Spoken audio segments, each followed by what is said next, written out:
Good evening. I'd like to thank, on behalf of Muhammad and the Ali family, the Pump Foundation, Dana and David, and all these wonderful men up here who gave such wonderful stories about my husband's life and how he has influenced them and impacted others and touched the lives of so many. I have to tell you a little bit about how we got here. And I'm doing this because Dana and David are, they're just different. And when they talk about how they get things done and how they get this room filled and get the names that they get in here, it is a machine. And I have to tell you, I am in the fundraising business too, as so many here are, and I know all the honorees are because they all have foundations, and we need to take some notes from these guys.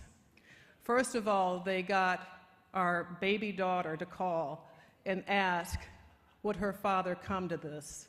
And what dad do you know is going to tell their baby daughter no? That doesn't happen. And she said, do you mind if I give out your cell number to them? I said, no, that's okay. I didn't know what I was getting into, okay? So they get my cell number, and I get this call almost immediately from Dana. He goes, and he says, Lonnie, we'd like to honor Muhammad for his achievements. He goes, and it's the Harold Pump Foundation. He gives me a little bit about it. He goes, do you mind if my brother David and I come over to meet you and have lunch? I said, no, of course. And I thought, well, that's interesting. They'd want to fly all the way over to Phoenix just to meet me. So I started to assess like a point system. So I was telling a friend of mine about these two, and that they had called, and Dana had called and asked about Muhammad coming over, and they were a little bit familiar with the two of them. They said, is that the cute one? I go, I don't know, I haven't met them yet. So I go to lunch, and there's Dana. And I sit down, and I'm like sort of shocked because I'd never seen him before. And he has, as Denzel said, red hair and freckles. So he gained some more points then. And then his brother comes and sits down, David, who is identical to him. And I'm thinking, which one is the cute one? I don't know. So he starts telling me about the foundation and what this is all about. And it's about cancer, and it's about, over 10 years ago, he lost his dad to cancer, he and David, and his mom. And somehow these two were able to turn a personal tragedy into something very wonderful for the memory and the legacy of their father and their mother, to help the lives of others who are suffering with cancer and have to go through this horrible ordeal.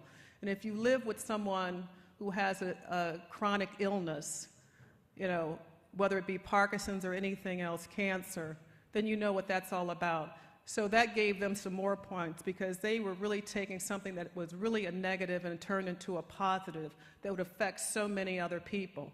And it really wasn't just about themselves. So then while we were talking, he started talking about what they did and how they were into basketball. And he said, Lonnie, everything in life is about relationships. Here I am, almost 54, and this young guy is telling me about relationships. I said, okay. And then he goes, I said, we have a grandson that's interested in basketball. He plays it every day of his life. He goes, really? All of a sudden, the phone starts ringing. He gets on that cell phone. He starts making all those calls to all those relationships that he has. So he's just racking up points. I go, what can I tell this guy? So we come here.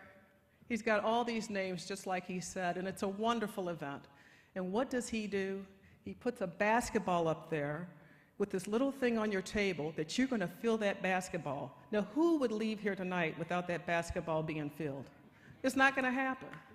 So, Muhammad has always said that everything in life is about doing good. We all should be in a race to do good. And these young men are in a race to do good to help so many other people. It's not really about them. It's about everyone else that they can do something for who has been affected by cancer.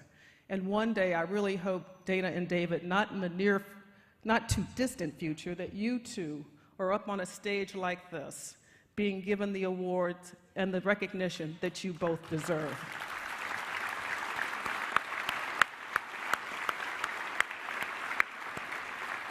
And you know, and it's interesting because right before we left Michigan to board a plane to come here, our lives were affected as well. Two of our close friends died of cancer a week ago.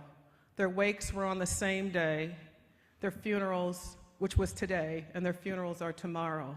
Both who were affected and died with cancer as a result of cancer. So, you know, it's great for what they're doing. So many people's lives are going to be touched by what they're doing. And I saw when we were out in the back with the VIPs, there were a lot of little VIPs back there, children, which I was really glad to see. And I want to use this as a lesson to them that if you know anything about these 4 honorees tonight, Mr. Brandmeyer, Mr. Hank Aaron, Mr. Denzel Washington, or Mr. Muhammad Ali, they all came from very humble beginnings, but they pursued their passions. They did what was best for not just them, but for everybody around them, trying to make this world a better place, and they ended up on this stage, just like Dana and David. So you little ones out there, pursue your passions. Remember to turn around and help the person next to you or the person behind you, and you too will achieve greatness and hopefully end up on a stage like this for doing good. So thank you very much, all of you.